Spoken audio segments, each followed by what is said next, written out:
Welcome to my channel, you guys. Again, I know that this video is going to be a little more daunting. You guys have been waiting for it. You guys have been asking for it a lot. And I know that if you're a fall 2020 student, that you're sort of being distraught right now. It's perfectly understandable. I mean, practically, if I was in the situation that I was about to go this year, I know I've worked so hard and I achieved all those good grades, and getting to that admit was not easy as well. Getting past all the rejections and all the waiting lists, and finally you get that admit, and this pandemic hits you, and you do not know really if things are going to be okay, if it is safe to go now or not. And that's why I'm making these updates, basically giving you out all of these updates. I'm doing whatever I can. In this video, before actually making this video, my team reached out to a couple of universities. We reached out to about 10 universities. Some of them replied.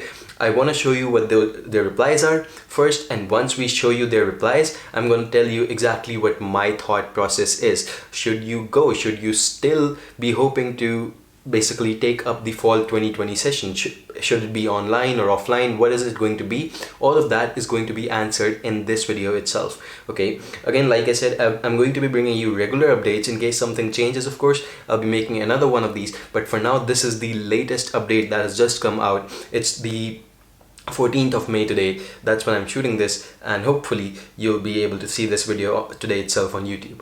Okay, now if that's something that interests you, well, continue watching.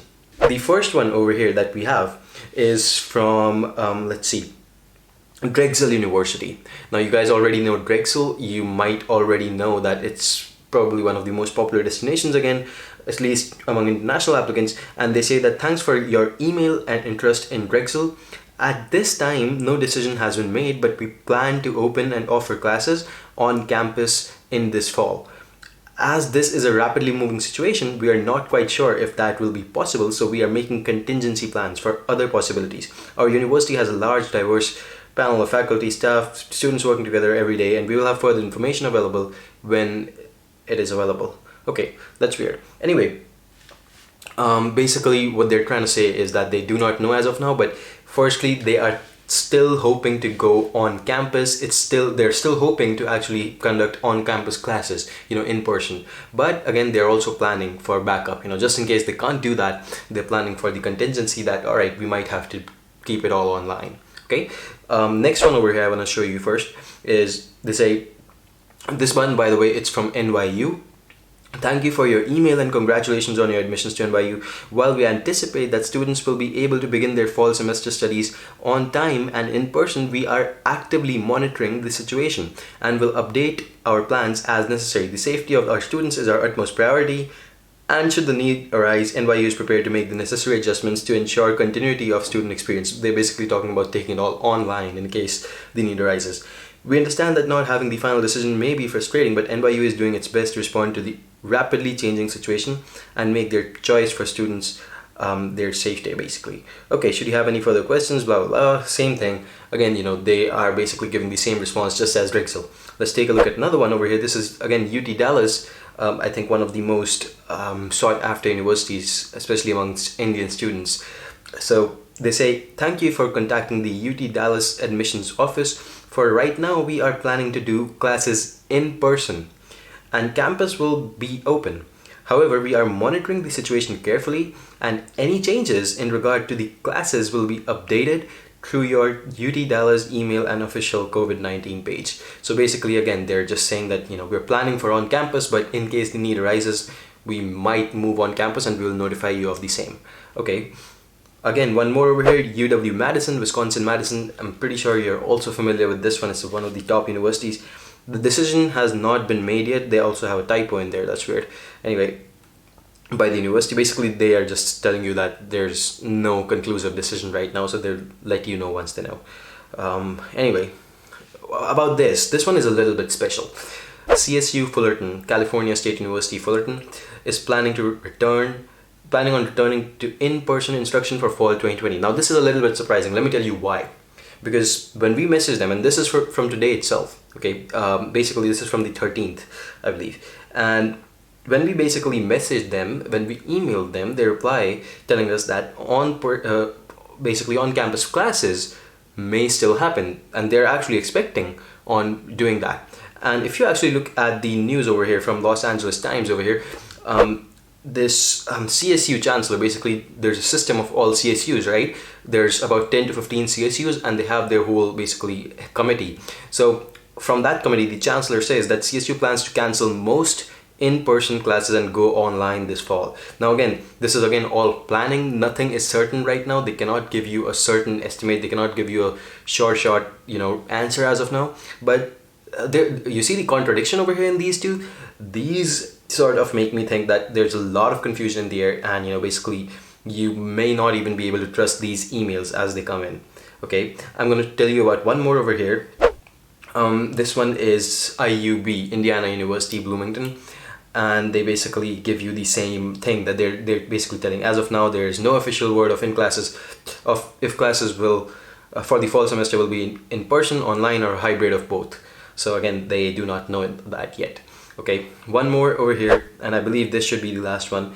This is Purdue University, again one of the top most universities. Pretty sure you've heard of it before. So they say, as of right now, grad level courses are planning to be held in person. Our university president is waiting to operate as normal as possible while using social distancing guidelines. If this changes, we will communicate that to the students. Okay, so I believe that just sort of sums it up, right? You kind of come to know exactly what you're dealing with. Basically, there's a lot of confusion. That's one thing that you can tell from these messages. Among so much confusion, I don't know if I would want to begin my studies in fall 2020 if I were an applicant. And that's the advice that I would give you. If you are someone, let me just give you a quick scenario, okay? If you're someone who already maybe, I don't know, if you are pursuing a good job right now, if you already have an offer, or you're doing something that you can continue doing, gain more experience maybe, that's the first scenario. Second scenario, that also falls into this category, if you did not get into the university that you think your profile deserves. A lot of times I see students take the university that is just given to them, okay, that yeah, this university accepts you, but sometimes they know that we are meant for better than this, and this is only for those people who think that. So these two cases, if you have a good job that you want to pursue, that you want to gain some experience, and secondly, if you're not sure if the university that you've gotten is good enough for you, in that case, what you should do is you should basically defer your admits, or basically just, if deferring is not possible, just cancel them. That's something that I would say once your university confirms that they are doing the whole online classes system. If they're going offline, of course, if they're conducting offline classes, in-person classes, that would be a different scenario. Then none of this advice applies really. But the whole thing about really, sort of dropping the university plans and not really basically going and skipping 1 year or maybe at least 6 to 7 months, well, this basically just comes in when you take a look at the universities. They're giving the inconclusive replies, and they're telling you that we might conduct the classes online at home basically. And that might have its advantages. You might save some fees, you might save some living expenses, all of that might be happening. But is that really how you want to go? Like, in amongst all the inconclusiveness, when you do not even know if you're gonna be basically on campus for the program, and you're basically going to be taking the course online. And let me tell you, when you take the course online, I've actually tried out a couple classes online when I went to USC myself. The classes were basically worse off than Coursera. Yes, that is the reality. Coursera, I think, is much better than going to some university's online portal. Like, even if it's the best university, like even if it's MIT or Stanford and you're studying online, I would say just doing a Coursera course kind of looks better to me at that point, because I've just tried it, so I know that. So I'm just telling you from my experience that there is no real interaction. Basically, if you are, just think about this, if you're doing online classes, and your online classes, what that really entails is that you do not get that cultural experience. First off, you do not get that cultural experience of being in the US, Canada, UK, whatever country you're targeting. Then there's job fairs. You do not get to attend job fairs. This is extremely important. I mean, when I went to USC, I attended job fairs within the first 2 weeks of my stepping over there. I probably wasn't even allowed over there, but I attended those job fairs just to get an experience of what I have to do over there, and how I really interact with people, how I really network with them. And it was amazing. Let me tell you, it was very different from what you would see in your home country, I would say. Okay, so job fairs gone for the first semester, at least if you're doing online classes, right?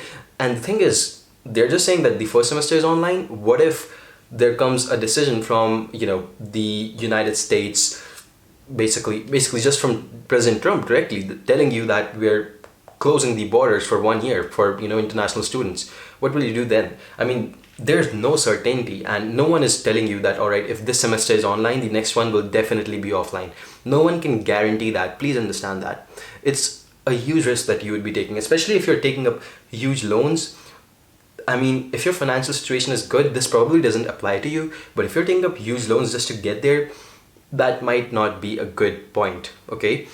One more thing that you would miss out, and this is the third one, is networking.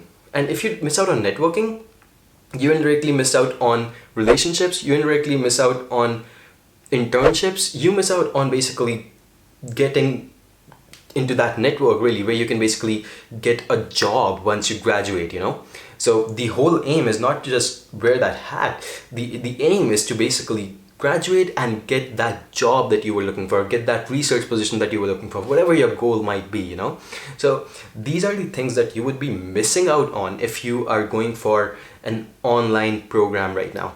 Let me tell you, the fees that they would be asking you for, it's still going to be very much the same. The tuition amount, it's still going to be very much huge. And you would still be paying about, let me just make things real for you, okay? On an average, typically you would be paying anywhere from $5,000 to $10,000 for one subject, one course that you are studying. One course can be something like, I don't know, supply chain analytics, or maybe, server management. Just one course, and you're basically spending like $5,000 to $10,000 on it. Just convert that into your own currency and see what that amount is. Understand this. They're taking up this amount for one course, and you have to do about 4 courses per semester. That's crazy, right? Why would you pay that amount of money just to take an online program? There are exceptions. I want to tell you about those exceptions right now. I do not want you to lose hope. I know that you've studied for a long time and it's not been easy getting to this point, but it's just not worth it for me at this point. In case you have a scholarship though, 50-60% scholarship, they're giving you funding for the whole program, not just the first semester, the whole program. Go for it. Do not think twice about it, because the thing is that you guys will be the ones who drive the economy upwards. And if you're getting a scholarship, that just tells me that you're already good at what you're doing. So that's why they're offering you the scholarship. They want you over there badly. So, go for it. But again, in case you are not certain about what is going to happen, in case you're not, you're taking up a huge loan, in case that sounds like you, I know you value your time, you value your 1 year very, very much, but I just want to make sure that when you go, you're not wasting your money. Okay. So I know earlier I said that, wait and watch, but I think at this point, the situation does not seem to be improving so much, and I'm pretty sure they're gonna be taking some harsh measures, and you don't even know what's gonna happen once you step in there, and then they might turn into some online classes thing. I mean, that would be the worst case scenario. Everyone's money is invested already at that point.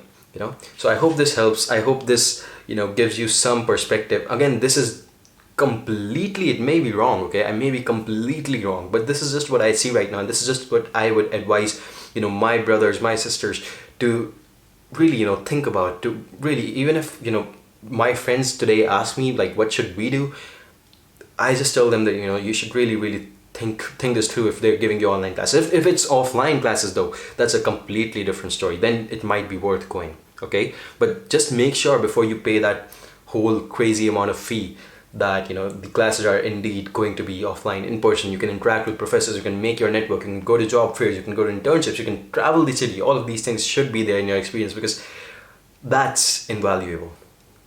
And I think that's everything I wanted to tell you today. For more videos, you can subscribe to the channel, but make sure that you share this with the people that genuinely need to know about this. I think it will really help save some people a lot of money, and their families too. Okay? I'll see you in the next one, and all the best. Take care.